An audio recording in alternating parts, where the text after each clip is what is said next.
Assalamualaikum warahmatullahi wabarakatuh. Di video kali ini, kami dari kelompok 6 akan mempresentasikan materi mengenai transport layer.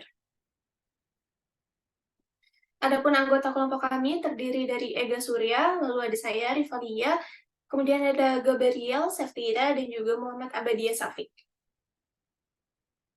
Adapun yang ingin kami paparkan pada video kali ini, yaitu yang pertama mengenai fungsi transport layer pada komunikasi end-to-end, yang kedua ada karakteristik TCP/UDP, yang ketiga ada peran TCP dan UDP dalam komunikasi, dan yang terakhir ada penggunaan port number pada TCP dan UDP.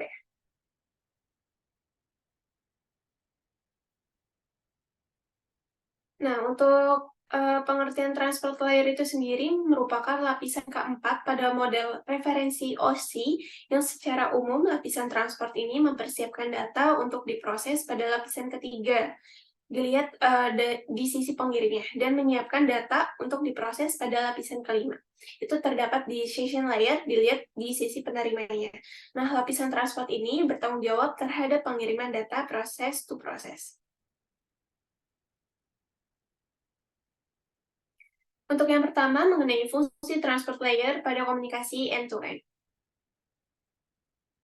Fungsi transport layer pada komunikasi end-to-end itu secara keseluruhan yaitu mengatur komunikasi antara aplikasi yang berjalan pada host pengirim dengan aplikasi yang berjalan pada host penerima. Nah, layer ini bertanggung jawab untuk memastikan pengiriman data yang andal, terurut, dan efisien antara dua entitas akhir yang saling berkomunikasi dalam jaringan. Fungsi transport layer pada komunikasi end-to-end yaitu terbagi menjadi 5. Yang pertama itu ada multiplexing dan demultiplexing. Ya, untuk yang pengertian dari multiplexing dan demultiplexing, yaitu transport layer dapat menggabungkan multiplex beberapa koneksi jaringan yang berjalan pada host pengirim menjadi satu koneksi jaringan yang terhubung ke host penerima. Nah, di sisi penerima ini, transport layer akan melakukan demultiplexing untuk memastikan bahwa data yang diterima dikirimkan ke aplikasi yang tepat. Untuk yang selanjutnya yaitu pengendalian aliran atau flow control. Nah, kendali aliran ini merupakan sebuah proses untuk menyesuaikan pengiriman paket dengan kondisi penerima. Transport layer dapat mengatur bagaimana aliran terjadi dalam suatu koneksi, terutama dalam hal koneksi tipe end-to-end connection. Pengendalian aliran ini membantu mencegah hilangnya data dan memastikan pengiriman yang andal. Dan yang ketiga, pengendalian kesalahan atau error control. Nah, transport layer memiliki fungsi dan tugas teknis dalam mengendalikan error yang dilakukan pada koneksi end-to-end. Jika terjadi kesalahan pada pengiriman data, transport layer akan melakukan retransmisi data yang hilang atau rusak. Nah, layer transport ini memungkinkan koneksi terjadi dengan cara connection oriented atau secara connectionless. Untuk yang selanjutnya mengenai segmentation and assembly akan disampaikan oleh Ega. Baik, terima kasih untuk waktunya moderator. Segmentation and reassembly. Transport layer memecah data dari lapisan aplikasi menjadi segmen-segmen kecil yang sesuai dengan ukuran yang dapat ditangani oleh lapisan jaringan di bawahnya. Pada masing-masing blok data akan ditambahkan sequential number yang menunjukkan nomor urut blok data tersebut. Yang ketiga, di sisi penerima, transport layer akan menggabungkan kembali segmen-segmen tersebut menjadi data yang utuh sebelum diteruskan ke lapisan aplikasi. Next. Memberikan alamat koneksi. Yang pertama, transport layer menggunakan alamat tujuan dan port untuk mengidentifikasi aplikasi yang tepat pada host penerima. Yang kedua, transport layer juga menggunakan nomor urut atau sequence number untuk memberikan identifikasi unik pada setiap segmen data yang dikirimkan. Hal ini memastikan pengiriman data yang terurut dan menghindari duplikasi data. Ya, baik, terima kasih untuk moderator atas waktunya. Karakteristik TCP dan UDP akan disampaikan oleh Gabriel. Terima kasih untuk moderator atas memberikan saya kesempatan untuk menjelaskan karakteristik TCP. Karakteristik dari TCP sendiri ada beberapa. Yang pertama yaitu pasti full duplex, yang kedua dapat diandalkan atau reliable, yang ketiga memiliki layanan flow control, Yang keempat, mengirimkan paket secara one-to-one. Yang terakhir ada berorientasi sambungan, connection orientasi. Dan yang kedua ada karakteristik UDP.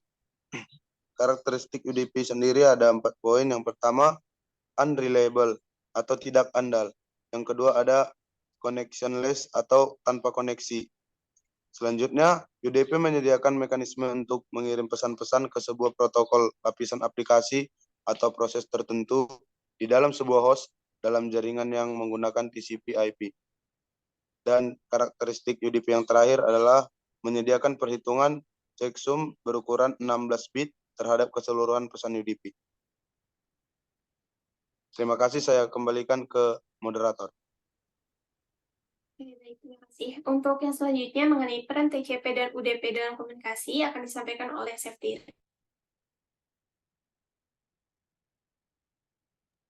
Baik, terima kasih moderator. Di sini saya akan menyampaikan peran TCP dalam komunikasi.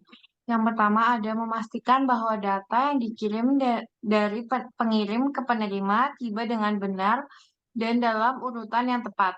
Kedua, menangani pemecahan dan penggabungan data.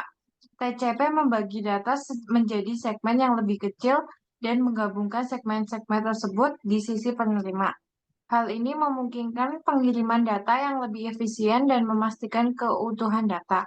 Yang terakhir, TCP umumnya digunakan dalam aplikasi yang membutuhkan kehandalan pengiriman data seperti transfer file, email, browsing web, dan komunikasi antar sistem yang membutuhkan jaminan pengiriman yang terjamin. Saya kembalikan ke moderator.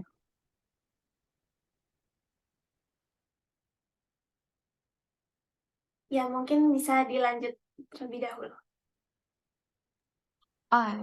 Terima kasih moderator. Peran UDP dalam komunikasi. Yang pertama, pengiriman tanpa koneksi. Setiap paket dikirim secara independen tanpa memperhatikan paket sebelumnya atau sesudahnya. Kedua, pengiriman yang cepat dan efisien sehingga paket data dapat dikirim dengan kecepatan tinggi dan latensi yang lebih rendah.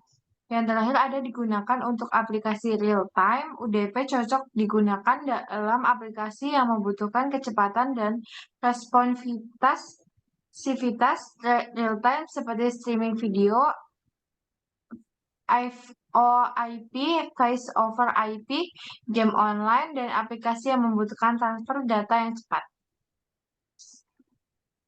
Terima kasih, saya kembalikan ke moderator. Oke, baik. Untuk yang terakhir mengenai penggunaan port number pada TCP dan UDP akan disampaikan oleh Abadias. Terima kasih kepada moderator.